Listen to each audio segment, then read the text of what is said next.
Assalamualaikum, kembali lagi sama aku Alvita di channel aku. Terima kasih buat kalian yang udah subscribe dan juga udah mampir ke video ini. Kali ini aku mau bikin video Q&A yang part kedua, yaitu aku mau jawab pertanyaan yang ada di Instagram. Terima kasih buat kalian yang udah tanya-tanya ya. Sebenarnya ini tuh udah lama ya tanyanya, mungkin sekitar 5 bulan yang lalu karena sebelum suamiku pulang. Cuma aku baru sempat jawabnya sekarang. Oh ya, yang kemarin juga mohon maaf kalau videonya kurang jelas, mungkin suaranya yang kurang jelas. Ini pun juga malu-malu kucing ngomong di depan kamera. Kemarin juga aku lupa dong nempelin screenshot pertanyaannya kalian yang di YouTube itu. Insya Allah nantilah, mudah-mudahan gak lupa ngeditnya.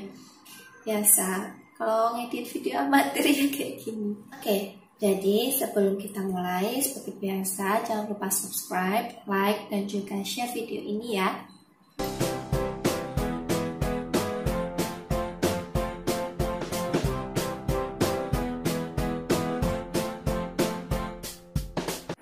Mulai dari pertanyaan pertama ya. Kak, gimana sih cara ngadepin TNI yang cuek? Terus gimana caranya biar bisa dapat pacar atau calon TNI, Kak? Gimana sih ngadepin TNI yang cuek? Jadi TNI itu kan nama instansi. Kalau individunya itu ya sama kayak manusia biasa. Jadi sifatnya orang-orang kan pasti beda. Nah, kalau aku sendiri, diri pribadi, aku nggak suka cowok yang cuek. Kecuali kalau dia cueknya sama orang lain, kayak maksudnya ke cewek lain, terus tapi sama pasangannya dia perhatian, romantis. Nah itu baru aku suka. Beda kalau pasangannya dia cuek atau ke gebetannya dia cuek, tapi sama orang lain atau cewek lain dia perhatian banget, balik dong namanya. Tergantung di kamu juga sih. Kalau kamu nyaman sama cowok yang cuek ya udah jalanin aja, tapi kalau kamu gak nyaman sama cowok cuek kan masih ada yang lain lagi. Terus gimana caranya biar bisa dapat pacar atau calon TNI? Nah, dari aku sendiri pernah aku bikin story di Instagram kalau aku tuh sebenarnya takut mau punya pasangan TNI atau polisi karena jodohku sama TNI ya mau nggak mau ya harus diterima, dan kalaupun aku tolak namanya jodoh ya pasti tetap sama itu juga kan. Banyak juga ibu-ibu presiden di luar sana yang sama kayak pendapatku, kalau mereka tuh sebenarnya takut punya deket aja sama TNI atau polisi itu udah takut, enggak sampai kebayang nikah sama mereka. Tapi ya ada yang bilang apa yang kamu nggak suka itu bisa jadi takdirmu. Jadi kayak aku nggak suka deket sama TNI ataupun polisi, ternyata malah jadi jodohku. Insya Allah jadi jodohku dunia akhirat. Amin. Terus pertanyaan yang kedua, tips ngatur keuangan rumah tangga. Soalnya aku pengen nikah, bingung ngetiam biar ngatur keuangannya. Biar kayak ini ya sobat ambil. Aku juga masih belajar sih karena ya namanya juga baru berumah tangga. Intinya gini, pokoknya kita nggak boleh ikutin tren kalau kita nggak mampu buat beli. Nah, kalau mau jajan yang lebih, ya pengen beli ini itu, ya kita mending usaha aja. Kita berwira swasta kah, atau kita usaha yang lain. Ya kita punya penghasilan di luar gaji, atau gajinya itu buat modal juga nggak apa-apa. Nanti uang untungnya bisa kita pakai buat beli impian kita yang lain kayak gitu. Jangan ikutin gaya hidup. Kalau kita dari nol ya mesti sabar dulu, merintis dari awal, dan kita nikmatin aja itu prosesnya. Suka dukanya jadi istri tentara, Kak. Kita ngomong suka duka dulu ya. Kalau dukanya itu takut kalau ditinggal tugas-tugas kayak gitu sih lama. Pastinya ya siap gak siap ya harus menerima.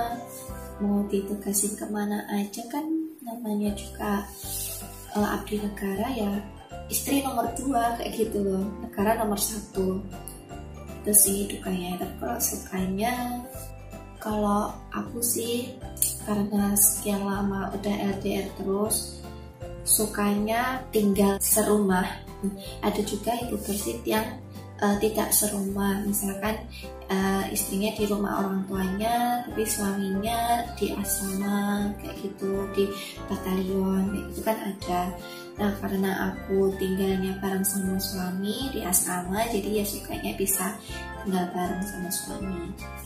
Mungkin kalau dari yang lain merasa bangga ya punya suami abdi negara yang bisa terjun langsung membela negara dan juga mengabdi sama negara, bermanfaat buat negara. Ya itu sih bisa jadi salah satu kebanggaannya seorang istri tentara. Kak, jadi persib menurut kakak enak nggak? Kalau menurutku enak-enak aja sih, selama suami kita kalau enggak berbuat yang menyimpang ya. Terus ada yang bilang kalau TNI kerjanya makan tidur. Jangan sembarangan ya ngomongnya. Kalau misalkan dikatain kayak gitu, bisanya makan tidur, mesti kalian nggak aman tinggal di negara ini, ya kan? Secara tidak langsung kalian merasa aman karena banyak tuh TNI dan juga mungkin Brimob, abdi negara yang ditugaskan di luar pulau, di daerah yang berkonflik, ke luar negeri demi menjaga perdamaian agar kalian bisa tidur dengan nyenyak. Bayangkan coba kalau misalkan dibandingkan dengan zaman penjajahan dulu, kan banyak nih rakyat yang nggak bisa tidur ya karena banyak penjajah yang datang. Mohon maaf, kayak di negara Palestina, mereka setiap hari merasa gelisah karena seringnya dihujani oleh bom, dan banyak dari mereka yang meninggal dunia karena perang itu. Nah, sedangkan di negara kita merasa aman, jadi kita juga harus berterima kasih lah buat abdi negara, aparat-aparat yang udah menjaga kedamaian di negara kita ini. Kak, di sana sama siapa? Aku di sini sih asrama ya sama suami. Kemarin lagi tinggal tugas di asramanya sendiri. Coba kalau aku ada kerjaan, kadang aku pulang ke rumah bikin kerjaan, terus pas ada kegiatan balik lagi ke asrama. Karena ini masih corona ya, jadi masih kosong kegiatannya. Tapi kalau nggak ada corona kayak gini, mungkin sekitar sebulan sekali minimal lah, atau selama kegiatan rutinnya itu seminggu 2 kali ada kegiatan rutin di sini kayak pengajian, senam, dan ibu persib yang lainnya. Kak, ceritain gimana pengalaman pengajuan nikah, hehe. Terus tahap-tahapnya. Terima kasih Kak. Aku lupa. Waktu mau sidang pas kuliah dulu, aku juga udah lupa proses-prosesnya kayak gimana ya. Mungkin ada sedikit-sedikit yang aku ingat, cuma aku kalau yang membuat aku stres, aku nggak mau mengingat-ingat itu, yang ada mah kepikiran terus mah tambah stres juga. Aku nggak suka mikir-mikir yang berat, karena kalau aku sekali mikir yang berat langsung kepalanya sakit, terus sakit. Seingatku aja ya. Jadi tahap pertama itu suami ngajuin ke kantor, kalau nggak salah mau dikoreksi, ngajuin ke kantor, minta berkas dan dokumen-dokumen lainnya buat nikah. Terus setelah itu suami ngirim berkas itu ke aku, jadi aku lanjut ngurusin di daerah sendiri, kan aku tinggal di Cepu, jadi aku ngurusin di Cepu. Awalnya itu ya terdekat dulu RT RW, terus kelurahan, kecamatan, ke KUA juga, ke Koramil, ke Kodim. Habis dari ke Kodim aku ke Korem. Jadi kan aku tinggalnya di Cepu. Nah, udah dari Cepu ke Kodim yang di Blora. Habis dari Blora ke Korem waktu skala 3. Habis dari situ, nah jangan lupa juga nanti kan dapat kain buat seragam. Cuma karena aku tinggalnya jauh dari tempat dinasnya suami, jadi aku jahit di penjahit dekat rumah. Baju persibnya dipakai buat pengajuan pas ke Korem kalau aku kemarin. Terus waktu pengajuan ke dinasnya suami itu maju ke staf intel juga, sama kayak di Korem juga maju ke staf intel. Jadi intinya itu ngurusin berkas dokumen, kita juga diwawancara. Inti dari wawancara itu buat tahulah kita ada keturunan PKI atau enggak, karena itu enggak boleh. Terus yang ketiga juga dicek kesehatannya. Terus nanti setelah dicek semua itu nanti kita ngadepnya ke komandan-komandan, terus ke komandan yang tingkat dari bawah ke atas, kayak komandan atasnya. Kalau di batalion ya komandan batalion. Untuk lamanya aku juga tak sambil kerja, karena aku kerja ngurusin jamaah, jadi sekali ngurusin keluar kota terus. Mulai dari suami ngambil surat buat pengajuan nikah itu Oktober, turun kartu langsung ngurus. Di ACC nya itu pas awal Januari, 3 bulan. Tapi tergantung ya, setiap batalion itu beda peraturannya, jangan disamakan. Ada yang lebih cepat, ada yang lebih lama juga. Dan tergantung juga individunya. Kalau misalkan individunya malas dan mudah putus asa, ya pasti itu lebih lama. Calon istri pasti nyerahnya, kok nikah ribet amat sih kayak gitu. Tapi gimana ya, itu juga prosesnya yang harus diniati dan harus juga dinikmati, harus sabar lah intinya. Tapi kemarin itu dari suami yang kayak meyakinkan prosesnya kita biar kita bisa hidup bareng-bareng lagi gitu katanya.